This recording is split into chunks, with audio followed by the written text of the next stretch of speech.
இவர்தான் உலகத்தை அடுத்த நிலைமைக்கு, அதாவது அடுத்த கட்டத்திற்கு எடுத்து செல்ல போகும் சயின்டிஸ்ட் மோசஸ் அவர்கள். இவரது கண்டுபிடிப்புகள் அநேகம். அதில் ஒரு கண்டுபிடிப்பை நாம் இப்பொழுது காண்போம். இதோ உங்களுக்காக. ஆல்பர்ட் ஐன்ஸ்டீன் ரிலேட்டிவிட்டி தியரி, அதை யூஸ் பண்ணி நான் கண்டுபிடிச்ச அற்புதமான ஒரு machine, time travel machine. Time travel மிஷின்னா என்னென்னு உங்கள் எல்லாருக்கும் தெரியுமா? 10 வருஷத்துக்கு அப்புறம் நீங்கள் எப்படி இருப்பீங்கன்னு அந்த மிஷினுக்குள்ளே போனீங்கன்னா கண்டுபிடிச்சிடலாம். அதுக்காக என்னோடய ப்ரொஃபஸர் ரூபன் சார் ஒரு 5 ஸ்டூடெண்ட்ஸை ரெடி பண்ணியிருக்காரு. இப்போ அவங்க ஒவ்வொருத்தராக வர போகிறாங்க. ரூபன் சார் கால் பண்ணுவோம்.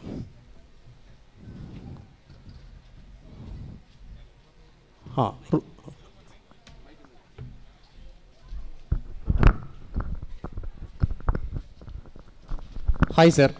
Moses, how are you? Fine sir. Sir, நான் கண்டுபிடிச்சிருக்க டைம் ட்ராவல் மிஷின் பற்றி உங்கள்கிட்ட பேசியிருந்தேன். கண்டிப்பாக. அந்த மிஷினுக்குள்ள செக் பண்ணுறதுக்காக ஒரு 5 ஸ்டூடெண்ட்ஸ் கேட்டிருந்தேன். ரெடி பண்ணிட்டேன். ஓகே, நீங்கள் ஒவ்வொருத்தரையாக கூப்பிட்டு வரீங்களா? கண்டிப்பாக. ஓகே, கூட்டலாமா? கூப்பிடலாம் சார். சாம்.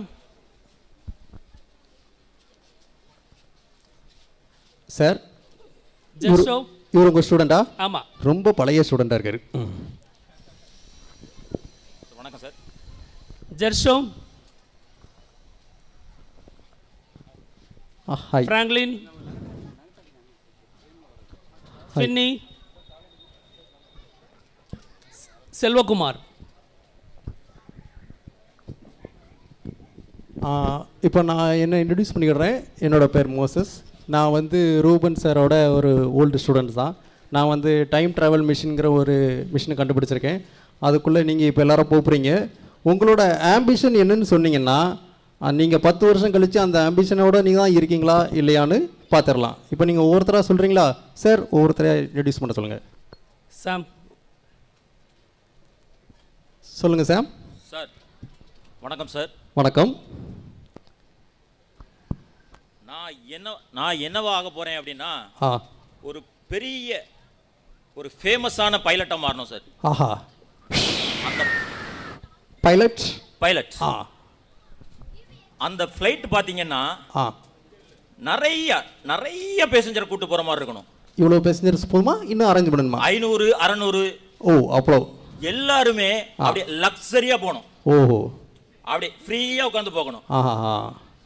அப்படி போகும்போது ஃபுல்லாக நான் ரவுண்ட்ஸ் வந்து ஃபுல்லாக ஏர்லேயே தான் இருக்கணும். ஓ, சரி. எப்பமா தான் அந்த லேண்ட் பூமிக்கு லேண்ட் ஆகிற மாதிரி இருக்கும். தரையில் காலே வைக்க மாட்டீங்க? அந்த அளவுக்கு தான், ஃபுல்லாக ஏரில் தான். காலையில் பிரேக்ஃபாஸ்ட் பார்த்தீங்கன்னா சென்னையில், லஞ்ச் வந்து சிங்கப்பூர்,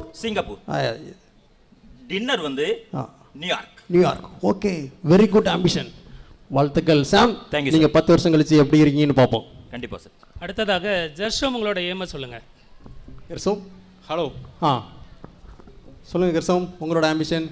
என்னோட ஏம் என்னன்னா, இந்த ஊர்லேயே இல்லை இந்த நாட்டிலேயே ஒரு பெரிய பணக்காரன் ஆகணும். பெரிய பணக்காரனா? ஆமாம். அது வசந்தனை மாதிரி போதுமா? இன்னும் இதோட பெரிய பணக்காரன்? அதை விட பெருசா. ஓ, சரி. 2 வசந்தனை சேர்ந்த மாதிரி. ஓ, 2 வசந்தனை சேர்ந்த மாதிரி உயரமா. அதுவும் சாதாரண முறை கிடையாது. பிசினஸ் மேக்னெட் ஆகணும். Business magnet. ஆமா, கண்டிப்பா. கையில காசு அப்படி அள்ளி போட்டுக்கிட்டே இருக்கணும்.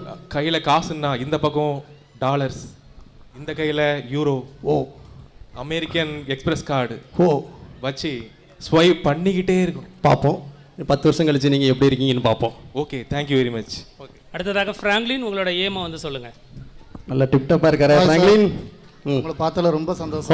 ஓகே சார், நான் வந்து ஒரு சிவில் இன்ஜினியர் ஆகணும்னு ஆசைப்படுறேன். சிவில் இன்ஜினியர், கட்டிடக்கலை நிபுணர். ஆமாம்.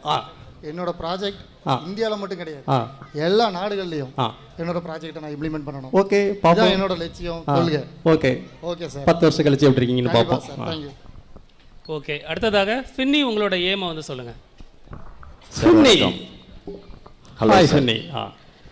சொல்லுங்கள் ஃபின்னி, உங்களோட ஆம்பிஷன்.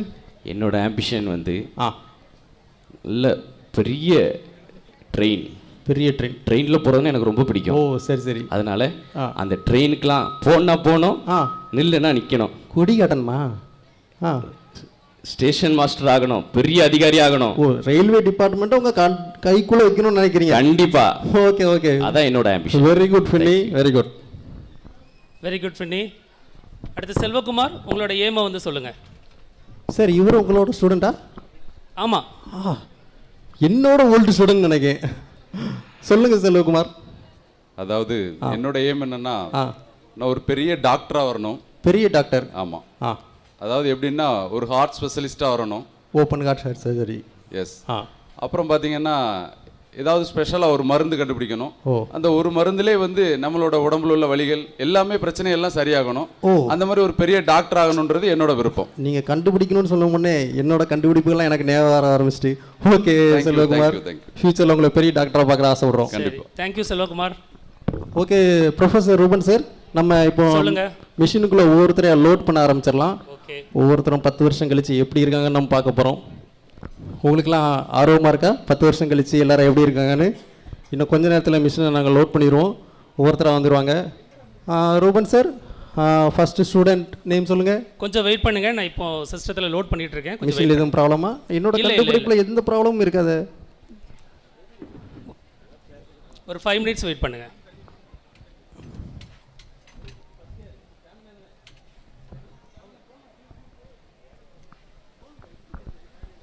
இந்த டைம் ட்ராவல் மிஷின் இருந்தால் எல்லாருக்குமே நல்லாயிருக்கும். 10 வருஷம் கழிச்சு எப்படி இருக்கும்னு நம்ம இப்போமே பார்த்துக்கலாம்.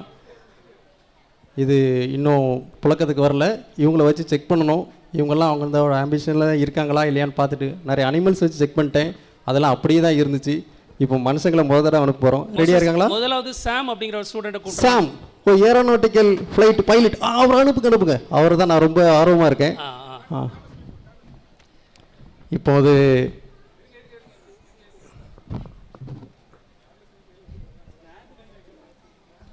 இப்பொழுது சாம் ரெடியாக மிஷினுக்குள்ளே இருக்காங்க. இப்போ மிஷினோட ஸ்க்ரீனை ஓப்பன் பண்ண போகிறோம். சாம் வந்து எந்த பைலட் எந்த ஃப்ளைட்டில் ஓட்டிகிட்டு இருக்காருன்னு தெரில.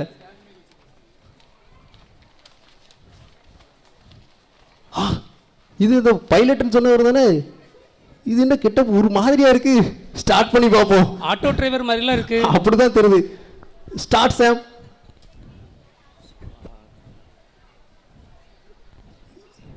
காலையிலே வந்து வண்டியை துடைக்கிறது தான் வேலையாக இருக்குது.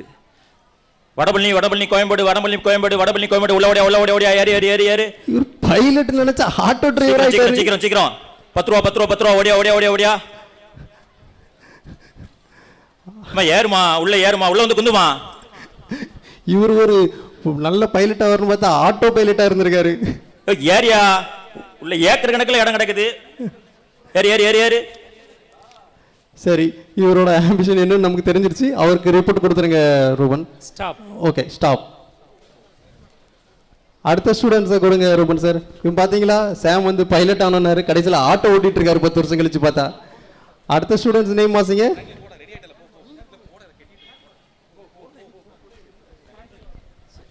அடுத்து பிராங்க்லின் கூப்பிடலாம். பிராங்க்லின், ஜஸ்ட் a minute, கொஞ்சம் நான் அப்லோட் பண்ணிக்கிறேன். அவர் என்னன்னு சொன்னாரு? பெரிய சிவில் இன்ஜினியர், கட்டிடக்கலை, நிறைய கட்டிடங்கள்லாம் கட்டி பெரிய பெரிய மாடைகள்லாம் கட்டணுன்னாரு. அவர் ரெடி ஆகிட்டாரு நினைக்க மிஷினுக்குள்ளே. இப்போ பார்ப்போம் எப்படி இருக்காருன்னு. பிராங்க்லின், இது என்னது? கட்டிடக்கலை இவர் கொத்தனாரா நிற்காரு. ஐயே, ஸ்டார்ட் பண்ணுவோம். ஸ்டார்ட். எப்பா, நாளைக்கு இந்த கல் முடலாம் வந்துட்டா, காங்கிரீட் வேற இருக்கு. ஐயே, இவன் வேற சிமெண்ட் வேற கட்டியா போட்டு வச்சிருக்கான். கொஞ்சம் இலக்கமா அனுப்புப்பா, உங்களால பெரிய பாடா இருக்கு. பொலிச்சுல சிமெண்ட் விழுது. தண்ணி கொஞ்சம் தண்ணியை கலக்கிட்டார கொத்தினாரு. சரி, ஸ்டாப் பண்ணிடுவோம். ஸ்டாப். கட்டிடக்கலை நிபுணர் பார்த்தா கையில கரண்டையும் பிடிச்சிட்டு கொத்தனார் ஆயிருக்கான் 10 வருஷம் கழிச்சு.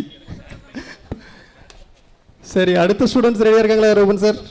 அடுத்ததாக ஜெர்ஷோம் கூப்பிடலாம். ஜெர்ஷோம், அவர் பிசினஸ் மேக்னட், கையெல்லாம் காசா இருக்கணும். இந்த பக்கம் டாலர், இந்த பக்கம் யூரோப்பு, நியூயார்க் நடத்தாரு. என்னன்னு பார்ப்போம். ஜெர்ஷோம் ரெடியா? இவ்வளோ தான் பிஸ்னஸ் மேக்னட்டாவது பார்க்கணும். ஐயோ, 5 10 11 ஒரு டீ 12 ரூபா, 11 ரூபா இருக்கு. இன்னும் 1 ரூபா ரெடி பண்ணணும். என்ன பண்ணலாம்? 6 மணி வேற ஆயிட்டு, கூட்டம் வேற குறையுது.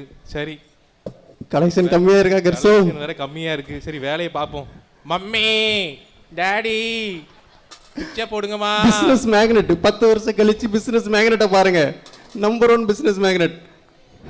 ஸ்டாப். பிஸ்னஸ் மேக்னெட்னு பார்த்தா இவர் தையில தட்டை தூக்கிட்டு அலையிறாரு.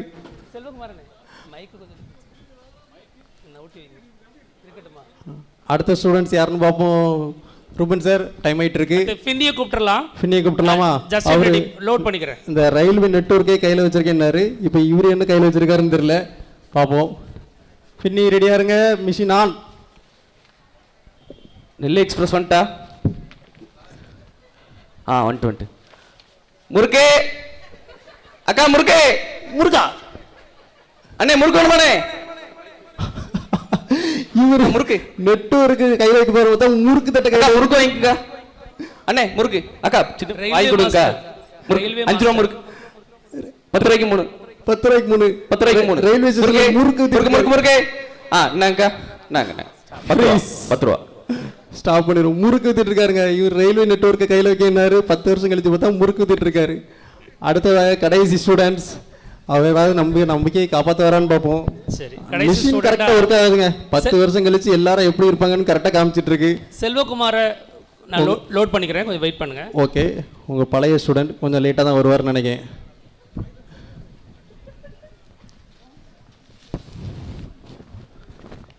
இவர் அதே கெட்டப்பில் தான் இருக்காரு. அப்போ இவர் தான் டாக்டர் ஆயிடுவார்னு நினைக்கிறேன். ஸ்டார்ட். செல்வகுமார், டாக்டர் செல்வகுமார். எல்லாரும் இங்க பாருங்க. இப்ப பாத்தீங்கன்னா எங்கேயுமே கிடைக்காத தைலம் இது நீலகிரி தைலம். அதாவது யூக்கலிப்டஸ், ஜாதிபத்திரி எல்லாம் போட்டு செஞ்ச தைலம். உங்க உள்ளக்கால்ல இருந்து தலை வரைக்கும் சுகமாகிற ஒரே தைலம். இதை எடுத்து இந்த பாத்தீங்கன்னா இந்த பஞ்சை எடுத்து உங்க பல்வலி எதா இருந்துன்னா கடவாய் அந்த பல் மேல ஒரு 5 செகண்ட் வச்சீங்கன்னா பல் எல்லாம் பறந்து போகும். பாத்தீங்கன்னா உங்களுக்கு இருமல், சளி தொந்தரவு எது இருந்தாலும் உடனே கேக்கு தைலம் நீலகிரி தைலம். நீலகிரி தைலம் பாட்டில் விலை 20 ரூபாய் தான். வாங்கிக்கங்க. விருப்பம் உள்ளவங்க வாங்கிக்கங்க. பஸ் கிளம்ப இன்னும் ஒரு 10 நிமிஷம் ஆகும். பொழுது போனா கிடைக்காது. ஐயோ, போலி டாக்டரா கூட ஆகல. பஸ் ஸ்டாண்டா தைலம் வித்துட்டு இருக்காரு. ரூபன் சார், நம்ம மிஷின் பக்காவாக ஒர்க் ஆகுது. ஆனால் பசங்கள்லாம் ஏன் இப்படி அவங்களோட மிஷினை யாரும் காப்பாற்ற முடியல? இதுக்கான என்ன காரணம்? என்னால் கண்டுபிடிக்க முடியலையே. நான் என்ன காரணம் அப்படின்னு நினைக்கிறேன் அப்படின்னா, சொல்லுங்கள் சார். நான் அப்சர்வ் பண்ணதுலேருந்து சார், நானும் உங்கள் கூட தான் படித்தேன், உங்கள் ஸ்டூடெண்ட் தான். ஆனால் நான் சயின்டிஸ்ட் ஆகிட்டேன். ஆனால் உங்கள் இப்போ ஸ்டூடெண்ட்ஸ் யாருமே 10 வருஷம் கழிச்சு எதுவுமே ஆகலையே. அதுக்காக என்ன காரணம்? காரணம் என்ன அப்படின்னா, ஒரு லட்சிய கனவு இல்லை, லட்சிய பயணம் இருக்கணும். Aimless life is a same as death அப்படின்னு ஒரு இங்கிலீஷில் ஒரு கோட் இருக்கு. இது எனக்கு நீங்கள் சொல்லி தரல. இங்கே வந்திருந்த 5 ஸ்டூடெண்ட்ஸுமே அவங்களோட எய்ம் ரொம்ப அருமையாக இருந்துச்சு. ஓகே, அவங்களோட லட்சியம், அவங்களோட நோக்கம் எல்லாமே ரொம்ப நல்லா இருந்தது, கரெக்டாக இருந்துச்சு. ரொம்ப தப்பு இல்லை, ரொம்ப சந்தோஷம். ஆனால் இப்போ ஸ்கூல் படிக்கிற பிள்ளைங்கிட்டலாம் கேட்டேன்னா, நீங்கள் என்ன ஆக போகிறீங்க அப்படின்னா இன்ஜினியர், டாக்டர், கலெக்டர் அப்படின்னு சொல்லுவாங்க. ஆமாம். ஆனால் ஒரு 20% ஸ்டூடெண்ட் கூட பார்த்தீங்கன்னா கலெக்டராவோ இன்ஜினியராவோ ஆயிருக்க மாட்டாங்க. கண்டிப்பாக இப்போ 100% எதுவுமே ஆகலை. எதுவுமே 5 விக்கெட்டு இப்படி தான் இருக்காங்க. உலகத்தில் பார்த்தீங்கன்னா நம்ம கலெக்டர் ஆகணும், டாக்டர் ஆகணும், இன்ஜினியர் ஆகணும் அப்படின்னா ஏதாவது ஒரு அகாடமிக்கில் கோச்சிங் சென்டரில் சேர்ப்பாங்க. அங்கே எப்படி படிக்கணும், எப்படி முயற்சி பண்ணணும், என்னென்ன பண்ணணும் அப்படின்னு சொல்லி கொடுப்பாங்க. கொஞ்சம் ட்ரை பண்ணுறாங்க, வராங்க. ஆமாம், உலக பிரகாரமாக எல்லா முயற்சியும் பக்கம் எடுத்துடுறாங்க. ஆனால் சுயபலம் இருந்துச்சு அப்படின்னா நான் எல்லாம் செஞ்சிருவேன், நான் டாக்டர் ஆயிடுவேன் அப்படின்னா கண்டிப்பாக முடியாது. சுயபலத்தால் எதுவுமே செய்ய முடியாது. சரி சரி. கர்த்தருக்கு பயப்படுதலே ஞானத்தின் ஆரம்பம் அப்படின்னு பைபிளில் இருக்கு. இந்த கடவுள் பயத்தோட நம்ம இந்த காரியங்களில் நம்ம கலெக்டராவோ டாக்டராவோ ஆகணுங்கிற கனவுல நம்ம ஈடுபட்டோம் அப்படின்னா கண்டிப்பா வின் பண்ணலாம் அப்படிங்கிறது என்னோட கருத்து. அப்போ இவங்கெல்லாம் அந்த இடத்துல கோட்டை விட்டுருக்காங்க. மக்களே நீங்கள் கவனிச்சுக்கோங்க, இந்த இடத்துல மட்டும் நீங்கள் யாரும் கோட்டை விட்டுறாதீங்க. உங்களோட ஆம்பிஷன் நல்லா தான் இருக்குது. ஆனால் கர்த்தரை நீங்கள் உங்கள் வாழ்க்கையில் என்னைக்கு கொண்டு பயணம் செய்கிறீங்களோ அப்போ தான் உங்கள் பயணம் லட்சிய பயணமாக இருக்கும். எப்படி சாப்பிட்டா நம்ம பலனடைந்து உலகத்தில் வாழ முடியுமோ அதுபோல் தேவனுடைய வார்த்தையினால் வாழ முடியும் அப்படிங்கிறது இன்னும் நம்ம உலகத்தில் இருக்குது. ஓகே, இது ஒரு பெரிய கிருபை. நீங்கள் வாழ்க்கையில் செய்யக்கூடிய ஒவ்வொரு விஷயத்திலையும் ஆண்டவருடைய வார்த்தைக்கு கீழ்ப்படிந்து அவரோட இருந்தீங்க அப்படின்னா நிச்சயமாக அவங்களோட லட்சியத்தை அடையலாம். டெஃபினெட்லி. ஆகவே நீங்களும் இயேசுவை பிடிச்சிக்கோங்க, அவரோட வசனத்தின்படி நடங்க. உங்களுடைய எதிர்கால வாழ்க்கை மிகவும் ஆசீர்வாதமாக இருக்கும். நன்றி. அடுத்த டைம் டிராவலில் சந்திப்போம்.